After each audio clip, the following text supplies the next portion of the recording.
apa aja poin-poin yang kemudian dilontarkan dalam pra peradilan ini? Ya, yang pertama hasil pembacaan permohonan kami. Yang pertama poin-poin kami itu terkait dengan penetapan tersangka, error in personanya. Artinya kita lebih menitik beratkan bahwa yang kami nilai di sini adalah salah orang, salah sasaran, salah objek atau error in persona. Itu yang kami tekankan di dalam permohonan pra peradilan kami. Ya, jadi semoga juga pihak termohon mampu untuk menjawab apa yang menjadi gugatan atau permohonan kami. Tinggal kita tunggu besok seperti apa jawaban mereka. Tapi yang kami tekankan adalah penetapan tersangka itu tidak sah dengan dasar, adalah orang yang salah. Kemudian kami menilai juga di dalam permohonan kami dua alat bukti yang tidak dimiliki oleh termohon. Makanya dalam persidangan ini kami akan tekankan apakah kalau mereka memiliki dua alat bukti, kita uji alat buktinya apakah sah atau tidak. Kira-kira seperti itu. Artinya dua alat bukti itu bisa saja dibawa dalam sidang pra peradilan ini? Bisa saja, memang harus mereka tunjukkan. Harus mereka tunjukkan. Dalam pokok perkara, tidak masuk dalam pokok perkara karena pra peradilan ini pada prinsipnya adalah pemeriksaan formil. Ya kan? Kita tetap merujuk kepada pasal 184 KUHP.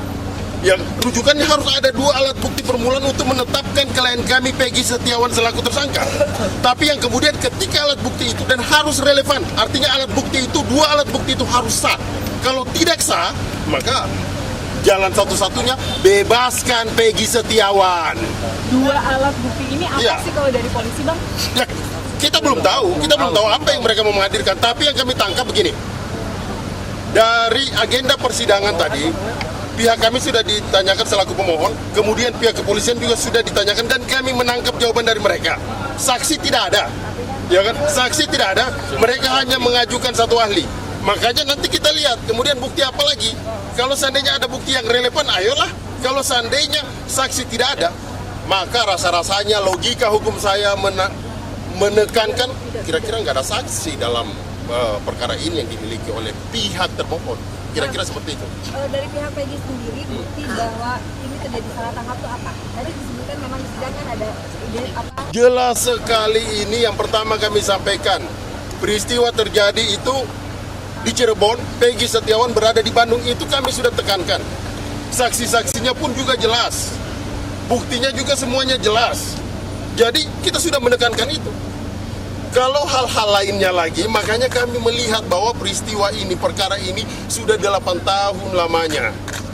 Apakah penetapan Peggy Setiawan ini sesuai? Kami menilai ini tidak sesuai karena Peggy Setiawan dan Peggy Peron adalah dua figur yang berbeda.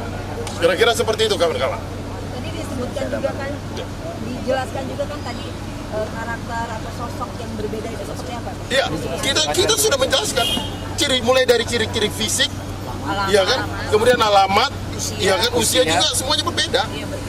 Tidak bisa kita memaksakan. Makanya kami mengajukan pra peradilan ini karena kami menilai bahwa terhadap klien kami ditangkap dulu, baru dicocok-cocokkan nih, dicari saksi, cari bukti. Ini penegakan hukum seperti ini kami lihat adalah sewenang-wenang. Karena yang kami butuhkan adalah penegakan hukum yang fairness, yang betul-betul menjunjung tinggi hukum sebagai panglima. Jangan sampai begini, kita sama semua di depan hukum, tapi kita tidak sama di depan penegak hukum. Jangan sampai itu terjadi. Kira-kira seperti itu kawan-kawan. Kayak tadi sosok yang berbeda ciri-ciri itu nanti alat buktinya akan dijadikan apa, Pak? Pembuktian ini silakan pihak kepolisian dulu membuktikan. Saya tambahkan. Iya kan? Oke.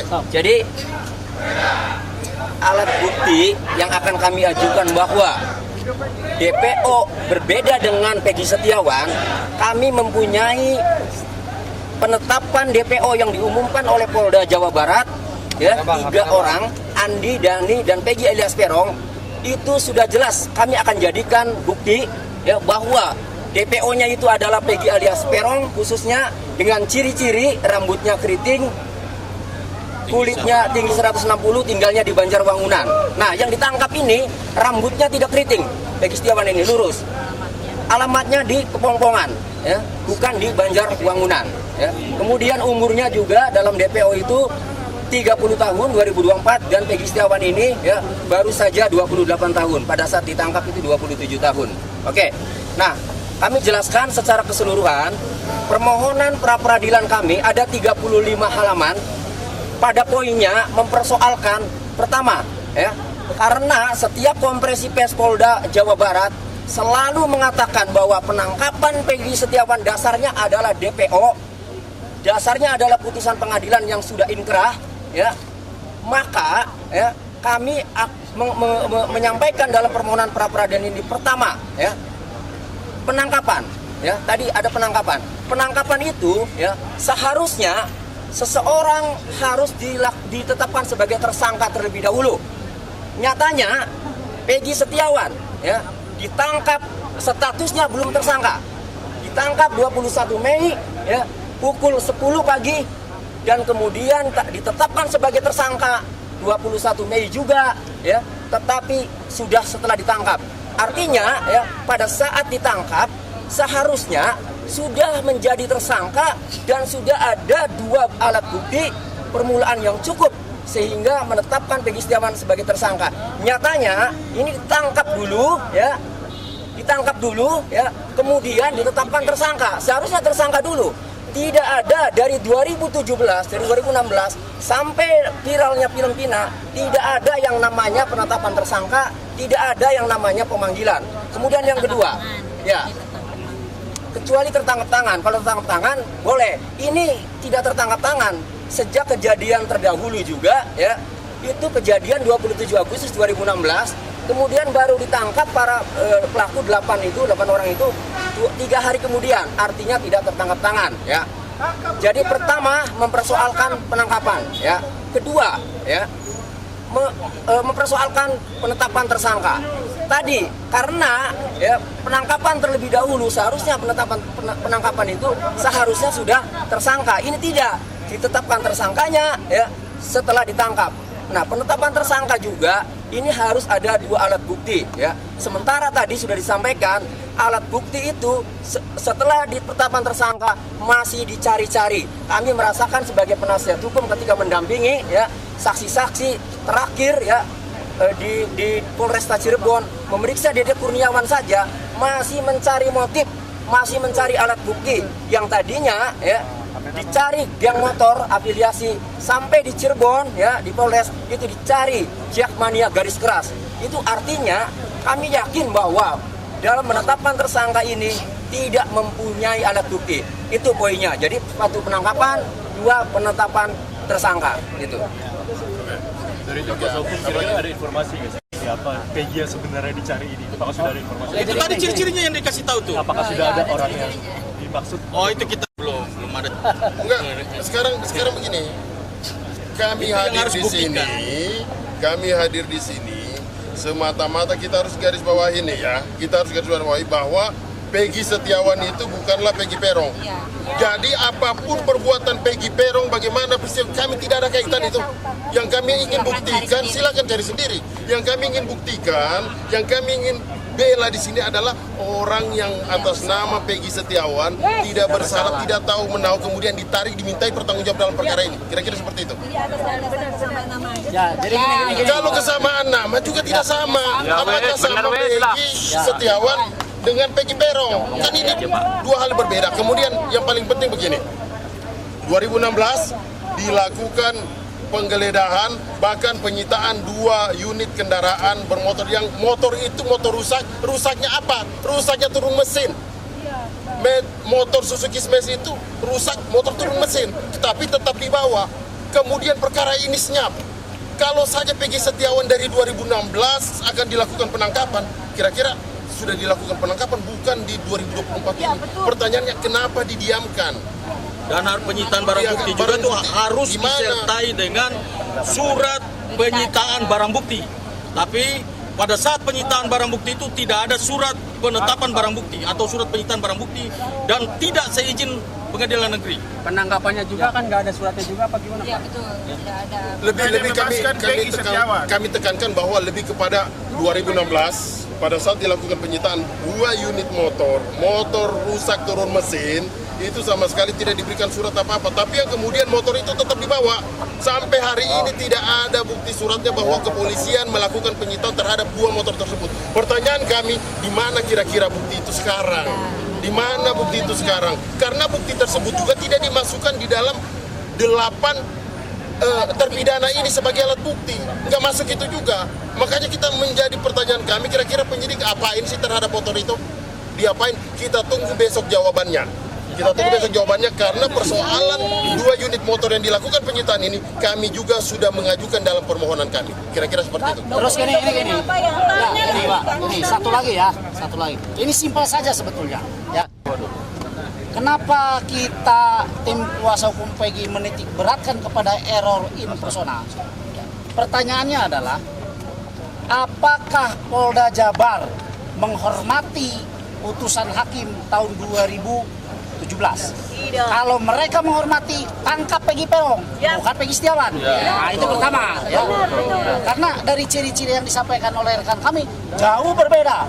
Ya, saya nggak usah kupas lagi karena sudah dikupas banyak ya. Siapakah Peggy Peron, siapa Peggy Setiawan. Yang pertama. Kemudian yang kedua, terakhir Kompolnas menyampaikan penyidik sudah mengantongi nama 5 Peggy Setiawan. Ya, saya minta kepada Polda Jabar, kalau memang ada 5 Peggy Setiawan di kantong penyidik, ya, yang 4 panggil tuh, ya, yang 4 panggil, mintai keterangan, bila perlu perlakukan seperti klien kami Peggy Setiawan, ya, tangkap tahan, atau kalau mereka nggak berani itu lakukan klien kami seperti mereka, keluarkan, bebaskan, simpel kan? Setuju. Oke, jadi pada intinya karena kok kesimpulan permohonan kami ini adalah error in persona, salah orang, maka menurut KUHAP ketika ya Peggy Setiawan ini bukanlah Peggy alias Peron sebagaimana putusan pengadilan dan sebagaimana penetapan DPO, maka Peggy Setiawan adalah orang yang dicurigai. Seharusnya kalau orang yang dicurigai tidak langsung ditangkap. Lakukan pemanggilan dulu, lakukan pemeriksaan dulu sampai ditemukan 2 alat bukti bahwa pelaku pembunuhan dan atau pemerkosaan itu mengarah ke Peggy Setiawan. Baru itu saya acungi jempol kalau penyidik seperti itu. Tetapi nyatanya ya hanya menurut penyidik bahwa Peggy Setiawan itu adalah Peggy alias Peron, sementara ya dari ciri-cirinya berbeda, dia melanggar prosedur ya. Ada peraturan Kabareskrim ya, ada putusan Mahkamah Konstitusi. Fatal. Yang paling penting sebelum ditetapkan sebagai tersangka harus diperiksa dulu sebagai saksi. Nyatanya ini langsung ditangkap kemudian ditetapkan sebagai tersangka. Itu jadi error in persona, tetapi tidak dilakukan pemanggilan dulu, tidak dilakukan pemeriksaan dulu sebagai saksi, langsung ditetapkan sebagai tersangka. Ditangkap kemudian ditetapkan sebagai tersangka. Kita tunggu besok jawaban apa yang membuat penyidik, alat bukti apa yang membuat penyidik menetapkan klien kami yang jelas-jelas Peggy Setiawan bukan Peggy alias Peron kemudian menjadi tersangka. Demikian. Ya, apa yang dijadikan untuk menjadi alat bukti nanti untuk menyatakan bahwa ini Peggy ini salah tangkap? Oh itu nantilah. Nantilah. Nggak bisa kita buka itu nanti bocor. Nanti ada kejutan berikutnya. Kejutan berikutnya di pengadilan nanti. Hanya yang saya mau katakan begini, bahwa dengan pernyataan termohon tidak akan menghadirkan saksi, menurut kami itu sangat bagus banget buat kami. Karena keuntungan besar buat kami. Karena sekarang saksi itu merupakan satu alat bukti. Dalam perkara pidana 184 KUHAP, saksi itu berada paling depan, berada paling atas. Kalau sampai ini tidak dihadirkan ya udah silakan aja. Makanya kami mau mengukur besok nih. Kalau sampai dalam perkara ini yang kemudian hanya mengajukan ahli, ayo kita uji ahlinya. Tapi tadi ahli aja ya. Ahli aja. Sudah ketahuan, catat. Iya kan? Saya sudah mengancam. Silakan hadirkan AF ya.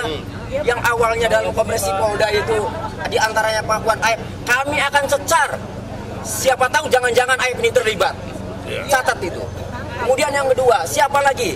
Sudirman. Ya. Kami akan tanya dari hati ke hati nanti karena kami ini orang Cirebon, ibu orang Cirebon, Pak Sudirman orang Cirebon, akan ditanya orang Sudirman diumpetin aja di Polda itu apa maksudnya?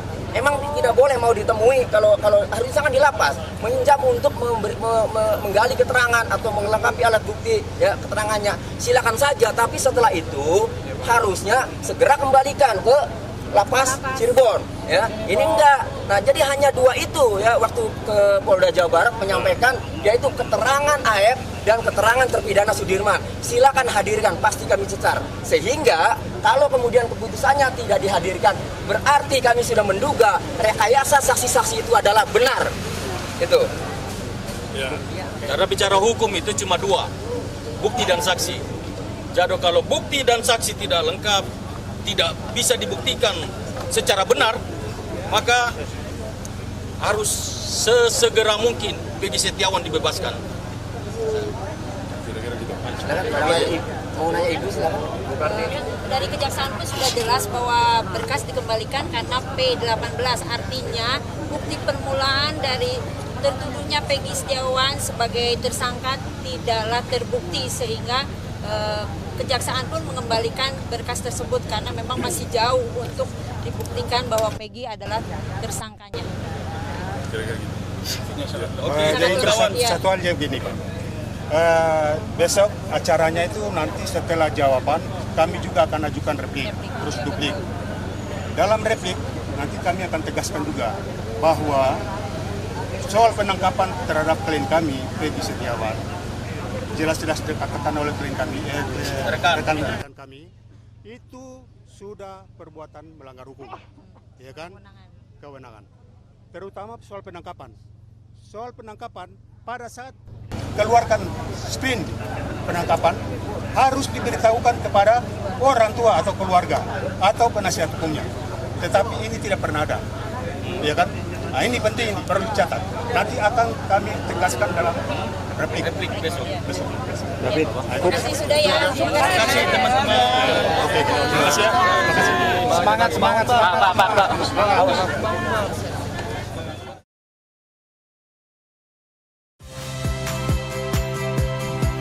Saya Cynthia Rompas. Saksikan program-program Kompas TV melalui siaran digital, pay TV, dan media streaming lainnya. Kompas TV, independen, terpercaya.